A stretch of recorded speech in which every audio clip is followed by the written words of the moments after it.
تخيل إنك صحيت من النوم لقيت إن سنين الدراسة كلها خلصت، مفيش امتحانات، مفيش حضور، بس في سؤال واحد كبير واقف قدامك. هتعمل إيه دلوقتي؟ ماذا بعد؟ هل هتكون من اللي بيقعد يستنى الفرصة ولا من اللي بيخلق الفرصة بنفسه؟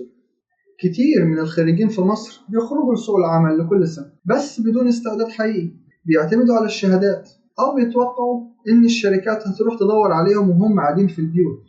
لكن الحقيقة سوق العمل دلوقتي مش بيسأل معاك شهادة إيه، سوق العمل بيسأل أنت بتعرف تعمل إيه بإيدك. النهاردة هنتكلم عن خطة عملية واضحة تمشي عليها لمدة 3 شهور بس وتخرج منها جاهز للشغل، سواء في وظيفة أو فريلانسر. أول حاجة لازم تعرف أنت مين وعاوز إيه. أول مشكلة عند معظم الخريجين إن هما مش عارفين أصلا هما عاوزين يشتغلوا إيه، وده بيخليهم يضيعوا شهور وسنين في تجارب عشوائية. بس دلوقتي أنت لازم تسأل نفسك 3 أسئلة بس. أول سؤال: أنا بحب أشتغل في مجال فيه تفكير وتحليل ولا تنفيذ وإيد شغالة؟ 2: أنا بحب الشغل الفردي ولا التعامل مع الناس؟ 3: هل هدفي الأساسي دلوقتي هي الفلوس ولا إنك تكسب خبرة قوية؟ مثال: لو بتحب التحليل ففي قدامك محاسبة، تسويق رقمي، داتا انتري. لكن لو بتحب تنفذ بإيدك في الجرافيك، المونتاج، الأوفيس جوبس، ICDL. لكن لو بتحب التعامل مع الناس قدامك المبيعات، خدمة العملاء، والHR. المشكلة مش إنك بتختار غلط، المشكلة إنك مش بتختار أصلا خالص. أنت بتخش كده بتجرب بنفسك فبتقع وبتضيع سنين من عمرك على الفاضي.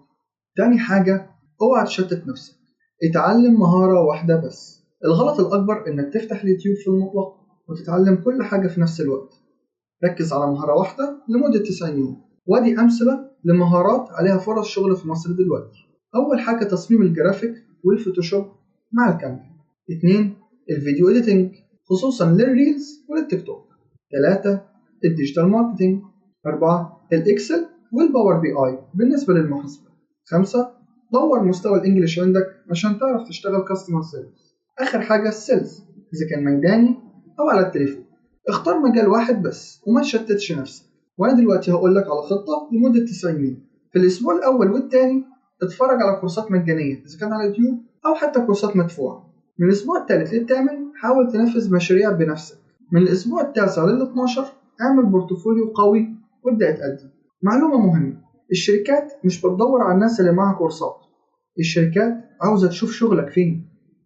ثالث حاجة هو أهم حاجة وده هو مفتاح شغلك، ألا وهو البورتفوليو. خد بالك البورتفوليو أهم من السي في.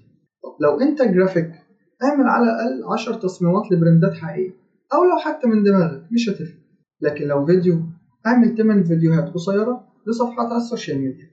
طب لو محاسبة اعمل اكسل شيتس جاهزة للتطبيق. طب لو مبيعات اعمل سكريبت للمكالمة بالإضافة لحالات نجاح وهمية. طب لو خدمة عملاء اعمل على الأقل مكالمتين موك كولز. الموضوع سهل بس محتاج فعل مش مجرد فرجة. بحسب لك مثال بسيط: لو عملت تصميم واحد كل يوم لمدة 30 يوم انت بقى عندك محفظة أعمال. طب لو عملت فيديو لمدة شهر كل يوم انت بقيت فيديو إديتور جاهز للشغل. ما تنتظرش حد يطلب منك انك تعمل حاجة، لا، ابني نفسك بنفسك. قدم بشكل ذكي مش بشكل عشوائي. ما تبعتش السي في بتاعك ل100 شركة كل يوم وبعد كده تنسى، لا، ابعت صح. طريقة التقديم: أولا ادخل على لينكدين أو وظف أو فيسبوك جوبز ودور على وظائف لجونيور أو انرشيب. اقرأ المتطلبات كويس واحفظها وضبط السي في بتاعك بحيث يوضح إن عندك نفس المتطلبات. وادي نموذج بسيط، ما تكتبش مثلا أنا خريج كذا وبحب أتعلم كذا وأنا هوايتي كذا، لا، اكتب أنا عندي خبرة عملية في تصميم مثلا 20 بوست لبراندات تعليمية وأهياتي بالإضافة ل8 فيديوهات على التيك توك. خد بالك لغات الشركات واضحة، وريني عملك مش الكورسات اللي انت خدتها.